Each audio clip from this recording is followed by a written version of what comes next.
Two Kids and a Career is a production of Jill Devine Media. And now there is a movement where there is a body positivity or body size acceptance.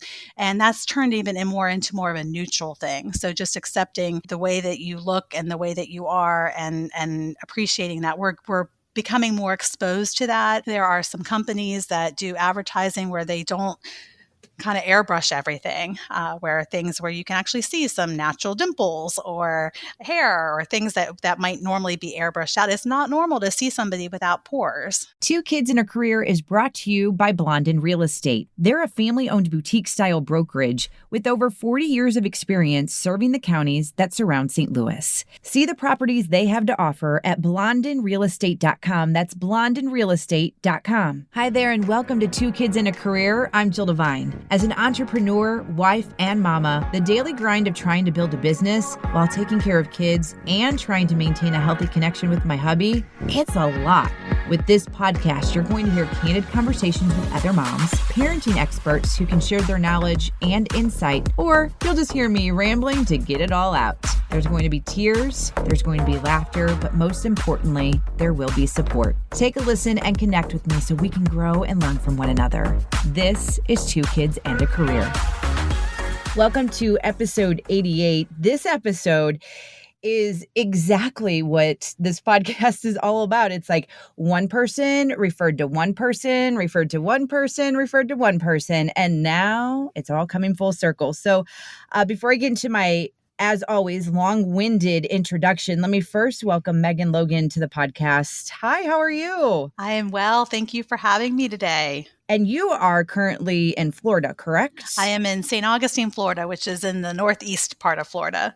That sounds fabulous right now. It's hot in the summer. It's hot right now. So were you born and raised there, or tell me a little bit about that?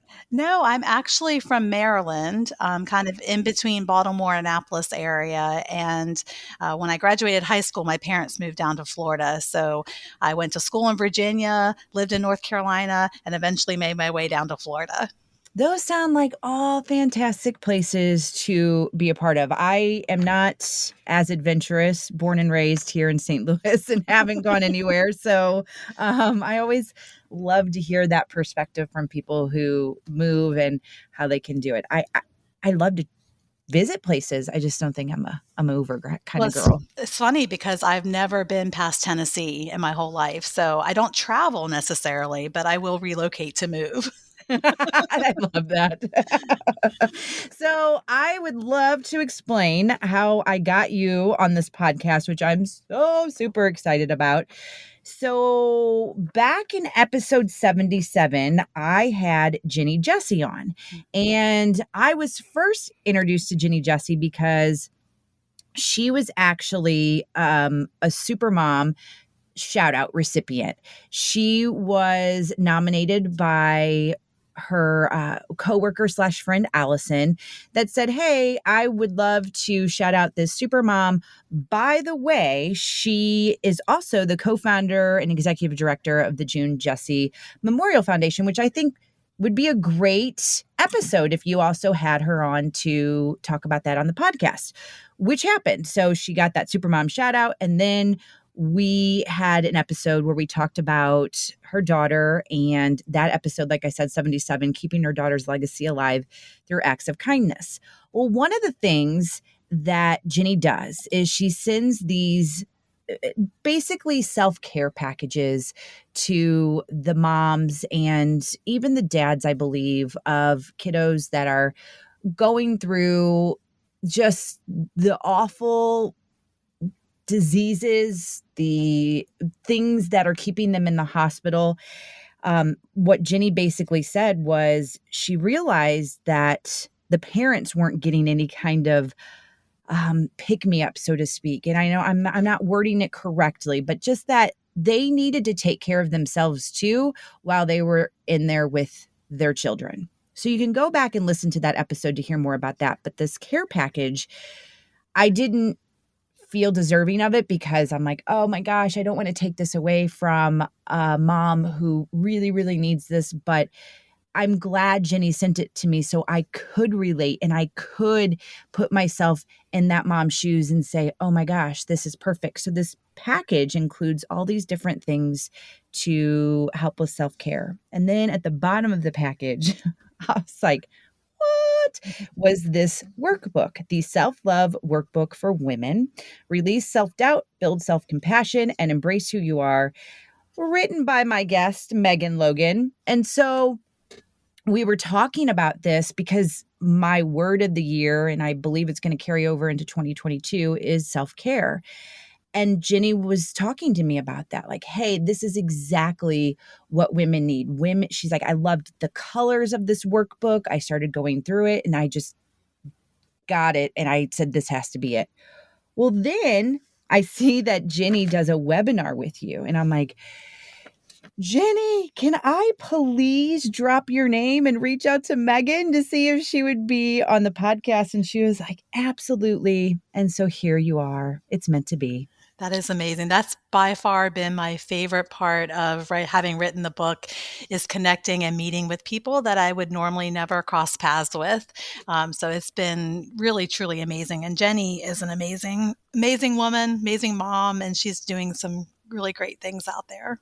She is so compassionate and so inspiring. Like, listening to her, I was just like, man, I don't know how you do it. I don't know how you did it on the daily with your daughter, but it takes a special kind of person, and she's one of them. And it's just so crazy too. I always say the word, it's so crazy, and people that listen on the regular are like, Jill, you always say it. Why do you keep saying it? But now it's formed this friendship with Genny, and she has a big event coming up in December, the first in-person event for their organization since the pandemic hit. And she asked me to be an MC. And it's just like, yes, yes, I can get behind things like this because this is for an amazing cause.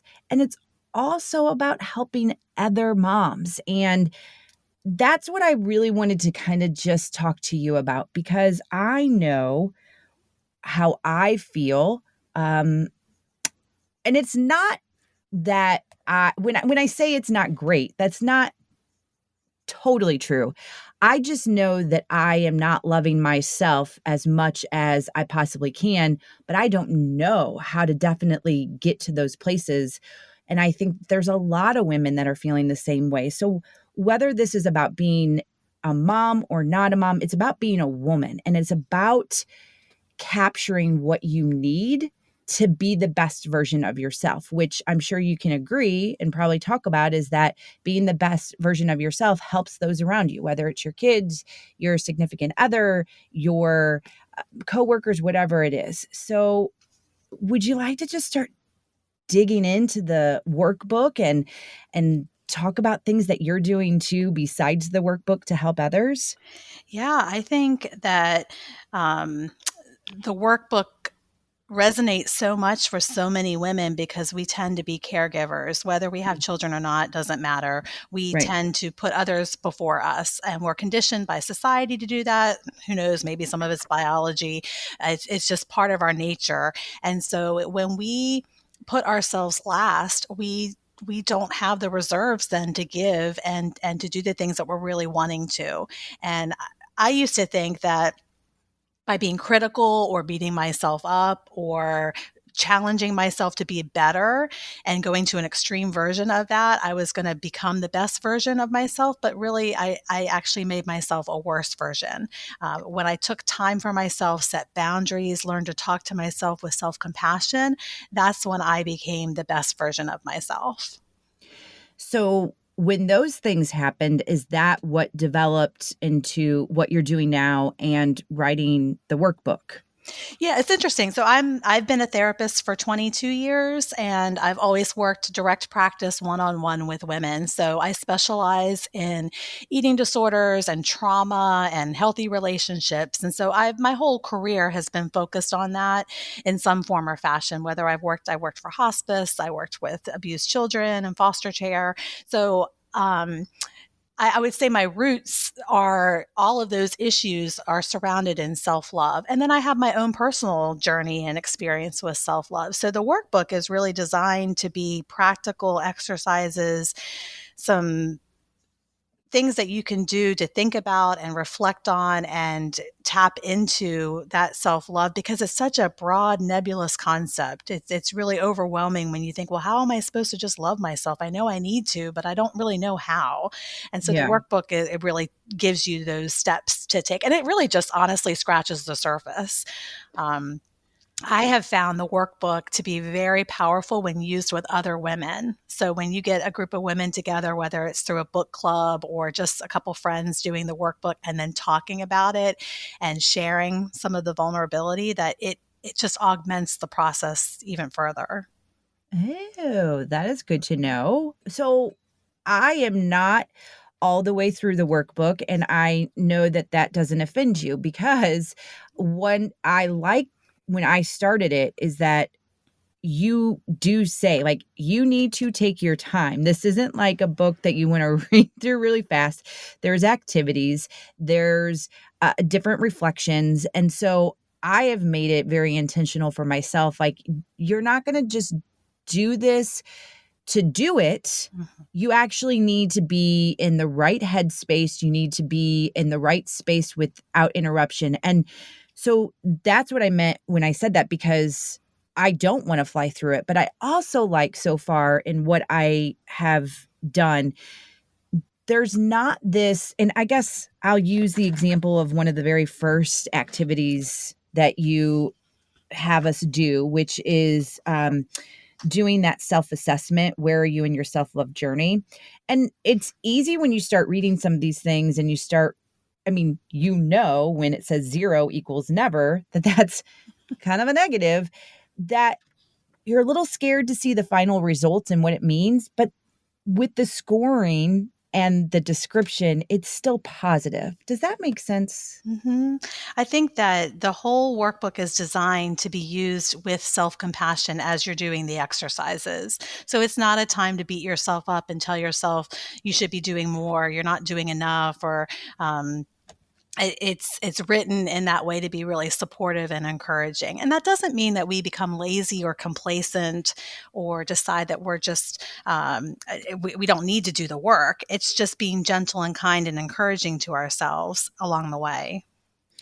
So I was hoping that you could just, whether it be talking through some of the stuff in the workbook or what you practice individually with others as a therapist, just some of the things that women need to be mindful of, or some of the tips to help us in certain situations, because we're all different. Like, one person might not have the self-love in regard to parenting. One of us, it might be our body image. And so there is a different layer for each person, and it's trying to figure out exactly how you pull that out and figure out what is best for you. So, can we go down that lane right now? Absolutely. I think that self-love is a personalized journey. It has to be. So some of these concepts that we talk about, self-compassion and releasing your doubts and those kinds of things, are very generalized, but when you make it into your own personal exploration, that's when it's really powerful. So one of the first things I think that helps along the way is just an awareness and being tuned into any critical negative messages that you've absorbed along your journey of life, whether Yeah. that's childhood messages from family of origin, whether that's societal messages, relationships that you may have had where somewhere you've internalized this negative critical self-talk. And recognizing that is the first step, because then you can challenge and change and do some work with reframing those into a more compassionate, kinder way of speaking to yourself, which then allows you to focus on your values and your gifts and the things that you can share in the world. So it's that really recognizing and having that mindfulness of what those negative messages are. And like you said, it can be body image, it can be trauma based. I mean, if you grew up in a childhood or a home where there was lots of invalidation and there was abuse or trauma, you're going to be starting to build a new foundation with that. It's going to take a different kind of work than somebody who's been nurtured and loved their whole life and still has self-doubts and still struggles. They're going to be doing different layers upon exploring that. Okay, with that, that's something that I've always had questions about when it comes to, okay, I think I've joked around in several episodes like, I don't want to be the reason my kids go to therapy, but I'm sure it is. Like, what am I going to do to help that? And so then I think about with my own insecurities, like I've been very open about saying body image is really difficult for me. And I try to say, and I don't know that this is right or not. I'm like, okay, what happened in my childhood to have this, and this happen? And then I'm like, well, I don't really know that anything did. And then I feel like I'm trying to pull things. And then I think, okay, maybe it's just a combination of things that I don't really realize were happening, but did happen. And so is that normal? Like, how do you even start to dive into that? Yeah, I think that is a very normal thing. Just as women alone, we are inundated with, and now with social media, our children are so much more inundated with images and magazines and advertising and very subliminal messages that our worth is Mm. tied into our appearance or what we look like. And that starts early at a young age with Barbie dolls or with just some of the different things that we're exposed to with the Disney princesses. And so sometimes it's very subtle. It's not an obvious thing. I know for me, I had an eating disorder throughout high school and college and really struggled with body image. And I know that some of the messages that I got throughout my childhood, where I saw my mom struggling with her body image and with going on diets, and some of that did get internalized into how I viewed myself. So it's a combination of a lot of different factors, and it doesn't always have to be some big huge trauma that creates that. It's subtle sometimes, sneaky, the Well, advertising. yeah, I was gonna say that. I mean, I definitely am thankful there's not something in regard to trauma for me, but it also makes it very difficult because I am trying to figure out like what happened along the way. hmm and I think it's just being a product of being female in our society with some of those messages that are there that are not overt, they're not blatant, but over time they chip away at our self-worth, and it erodes, and we compare ourselves to others, and we think, well, if I go buy this product, then I'm not going to have wrinkles anymore and I'll look beautiful because because we're seeing airbrushed images, and that somehow kind of clicks in the back of our mind, based when we figure out what we think about our bodies and our appearance. I know neither one of us have a glass ball to look into the future, but do you feel like this not that it's going to change, but it's going to get better? I mean, I see some things being done, but what do you think needs to happen or could happen? Well, it's interesting. And when I was in senior in college in my undergraduate, I wrote a paper. We had to write like a thesis paper, and I chose. The title of mine was "Fat is not a four-letter word," and I did all about body positivity and that sort of thing before that was ever really talked about. And now there is a movement where there is a body positivity or body size acceptance. And that's turned more into more of a neutral thing. So just accepting the way that you look and the way that you are, and appreciating that. We're becoming more exposed to that. There are some companies that do advertising where they don't kind of airbrush everything, where things where you can actually see some natural dimples or hair or things that might normally be airbrushed out. It's not normal to see somebody without pores. So Oh my um, gosh. those little messages along the way, I do see some changing because of that. However, I think with the whole selfie culture and Yeah. social media, it's very hard to challenge that. I have a 16-year-old daughter. She's an athlete. She's beautiful.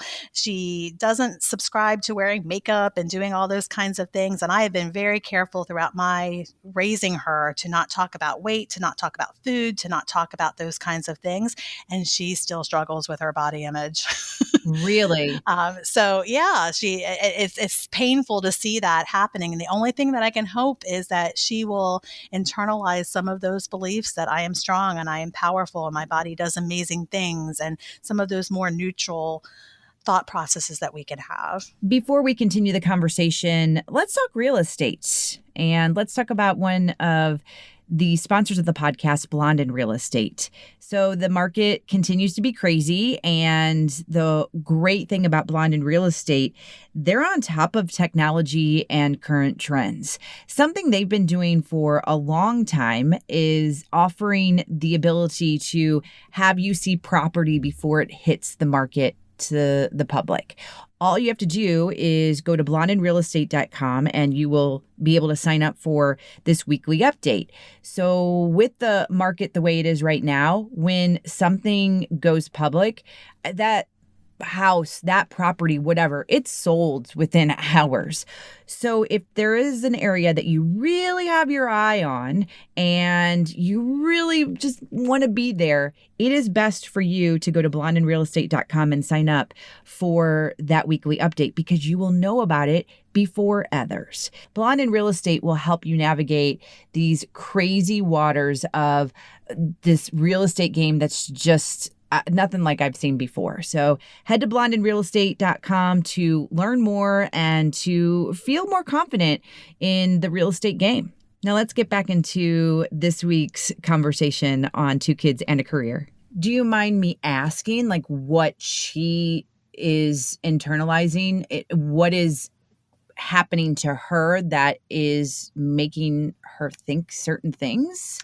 The only thing that I can think of is possibly comparison on social Yeah. media, seeing girls that might not look like her because she will never probably look like them. Her body, she's muscular, she's a goalie, she's powerful, she's strong, and she's not going to be stick thin. If you look at me and her dad, she's not genetically, she's never going to look like some of the people that she may be friends with that are in their bikinis, that she's just not going to look that way. And that's okay. And that's, thank goodness, there's variety and diversity and there's beauty in that. But as a developing teenager, you want to fit in, you want to be like everyone else, Yeah. you want to look the same, or you want to be what you think other people are thinking is attractive. And that's just going to be part of her journey. I hope I can support her and guide her through that. Oh, it's so But difficult. yeah, you would think that being surrounded in a home where that's not the focus, and me being a therapist and being able to kind of send her the right message, and she wasn't one to play with Barbies and do that kind of thing. It's still there. When kids are together and they're at the lunch and their girls are talking about, well, I shouldn't eat this because I'm going to get fat, or oh my Yes. God, I need to go work out. Those kinds of comments, even if you're not the one saying them, you're absorbing that. So I make it a point when I'm around friends, I do not talk about dieting. I do not talk about exercise. I do not talk about what I'm eating. That's an off limit conversation for me, because I walk away from those things feeling bad. Yeah. And I've just had to kind of put up some boundaries when it comes to that. Two things on that. Exactly what I was thinking was happening, like at the lunch table, so to speak, that you can't control what her friends hear at their house, and maybe whether, and it's no shame against their mom, but if their mom doesn't know any better, like, hey, this is how she grew up and this is how it's carried on, you can't control that. I mean, the hope is your daughter would definitely end up like you, where you say you walk away, but right now at such an impressionable age. So yeah, I get that. Like that's got to be so hard. And the other thing I was thinking about is something that I have recently talked to someone about, the correlation between exercise and results, where it's something that you should strive to do for your just overall health, not Mhm. tying anything into it as far as losing weight, getting skinny, whatever it is. And I have not been able to do that. When I exercise, I am wanting results. So it's just one of those different mindset things that you have to get to. And I'm not there yet, and hopefully I will be. One of the things that helped me tremendously with the exercise component is I will not exercise unless I am having fun. So, whatever that's going to look like. Here in Florida, it's hot. I hate running with a passion. Me too. I am not going to run. That's not fun. But I may go swimming because I used to love to swim when I was a girl. And that's kind of an inner child exercise that I can do to bring it's nostalgic. And it reminds me of when I was on swim team. And that is fun. So I refuse to do any exercise unless there is something either nostalgic, there's something that my inner child's having a good time, and that is something that I'm enjoying. So there are plenty of times that I'm not exercising because I don't feel that like that that's what I want to do, but I might go out and walk the dog. And in my mind, when I'm focused on results and losing weight, that's not exercising. Walking the dog's not exercising. That's just something I have to do. Sweating at the Mm. gym for 3 hours is working out when I'm wearing, my gym clothes. Then I'm working out and being good. And so I've just transformed the whole way that I look at exercise. If I want to dance in the kitchen while I'm cooking dinner, that's exercise. But I'm not calling it that. I'm calling it fun, and I'm moving my body. And that's really helped me a lot. Oh, I like that. I like that a lot. Okay. Taking note. Taking note of that one, Megan.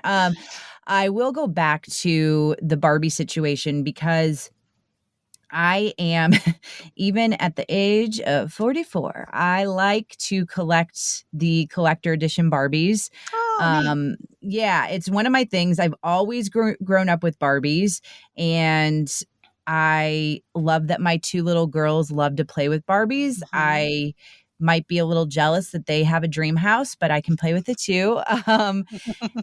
But what I like is that I think that Barbie, Mattel, whatever, they're starting to get it a little bit more and they are offering options, but we have to purchase those options. Exactly. And so I'm no like great mom here. Like, this isn't me trying to brag and stuff. I'm just saying that when there is an option, go with the lesser choice, if that makes sense. The one that there's 15 of those on the rack versus 2.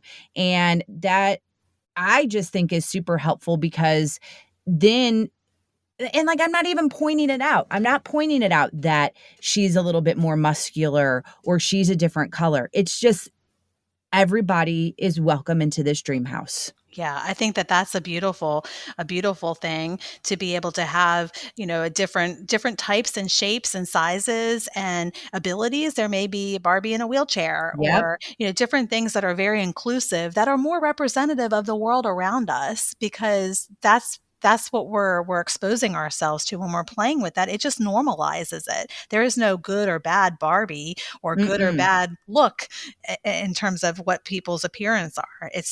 And I think of little children and how we teach them very early on. Everybody comes in different shapes and sizes, and somehow that gets lost along the way. That's Yeah. okay. So there's an innocence to that we all look different, and our bodies do different things, and that's amazing and wonderful and beautiful. Yeah, it absolutely is. And that is something that I am learning. I'm a better parent in regard to talking about that than I am my own self, but Mhm. I am definitely learning. Um, Another question though, and I don't know if there's research on this, there probably is, but like the stats with women that you see, do you find that it is the self-image, the body issues that are really wrecking women's confidence more than something else? Or, I mean, how much do you see?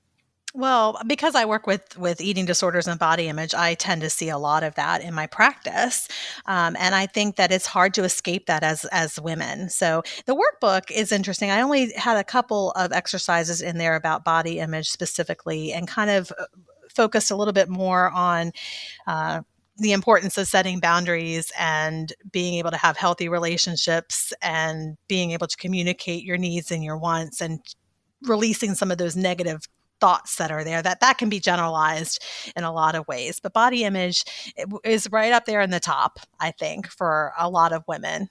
Yeah, I mean, it kind of like goes hand in hand with some things. So, with the boundaries, people pleasers, Mhm. how do you get through to them? So I probably would say I'm a recovering people pleaser, and I still struggle with that tendency to want to please others and make them happy and put myself last a lot of times. One of the things that helped me is recognizing that I used to think if I'm setting a boundary, I'm keeping other people away from Mhm. stepping into my space. And now I realize that by me people pleasing, I'm actually the boundary violator. And that I was like, I don't want to be a boundary violator. So I'm going to make sure I work on that. I don't, by stepping into someone else's space and trying to make sure they're okay, feeling responsible for their feelings, making sure that they have everything that they need, sacrificing your needs for them, that actually means you're stepping over into their responsible place of what they're supposed to be doing for themselves and taking responsibility for. So that helped me kind of take a step back and realize, hey, I'm not responsible for fixing this for this person, or I can set a boundary for myself and take care of me. And that's actually probably going to make me healthier and more fun to be around and a better person to be in their life if I'm setting those boundaries for myself. I always laugh because I think about the people who just are like, "I don't give an beep." I'm like, "I wish I could be that way." There is some freedom that comes from that, and I Oh, think there's a balance. Some people are just naturally empathic. I know I'm super empathic. yeah, I'm very sensitive and I same. truly care about people and want to help people. It's a genuine character trait of mine. So I have Yep, had to same. learn how to protect that and to use that in a positive way so that I'm not drained. Some people are not wired that way. And that's not good or bad. It's just a different thing that motivates them. Yeah, I feel the exact same. So that's something that I'm working on too, and with the help of the workbook, I think that's just gonna speak volumes to me. Yeah, it's a very hard process to do. I used to feel like I was being selfish if I said no, Mm, or if I set up a boundary that I was only thinking about myself. Even practicing self care, that gets interchanged a lot with self love. But yep. we feel like, oh, we're being selfish, and it's actually the opposite. I think over time, research shows that it it's you become more self-absorbed and selfish when you are resentful and Yeah. frustrated and giving and giving and giving and not getting back what you deserve. Yeah, yes. Yes, 100%. In our final moments together, I did want to bring up what you just said about it is a long process. I think individuals need to understand that this is an ongoing process, that this isn't something you just start doing and you wake up tomorrow and all those bad thoughts are going to go away. I didn't know if you had any tips though, while someone is going through the process, like, okay, when this comes back up, here's what you need to do. Because I know that everyone's journey is completely different, and some people it's going to take longer than others. I think the number one tip that is the most helpful for people to do along this journey is to practice mindfulness. Mindfulness is it's like the thread that's interwoven throughout the whole book. Mindfulness is being in the moment, and it's learning to not judge things as good or bad, right or wrong, fair or unfair. It just is. So when we practice with an attitude of mindfulness, our daily daily things that are happening, our thoughts. We just become observers. Like, oh, this thought, I suck, just popped into my mind. Interesting. It's Mhm. just a thought at that point. I don't have to give it any attention or energy. I don't have to get absorbed in it. I don't have to figure it all out. I can just be aware that my brain just had that thought. That's all that existed. So mindfulness is a very powerful, simple thing to do, because simple but not simple. It's hard to practice, but you at the when you boil it down, it is just observing with your five senses, noticing what you see, smell, taste, touch, hear, what your body feels like, what thoughts are happening in your mind, and you're just narrating it as if it's happening, and it's just what is. So when you unglue the meaning is what hijacks us. Putting a judgment on something hijacks us into a new emotional space, and that can then derail us from the progress that we're making. So just simplify it, and bring it back to a mindfulness. I just had the thought, I don't feel like doing this stupid workbook. Okay, that's just a thought. You don't have to give that energy or attention. You can just notice that you had that thought. That doesn't mean that then you have to beat yourself up, or that you have to structure 5 hours on Saturday to work on it. Mm, You just notice that thought just popped there. Okay, I'm going to refocus my attention on something else. got it. Okay, I like that. All right. Okay. I keep saying all right, okay, because I'm just like processing it all.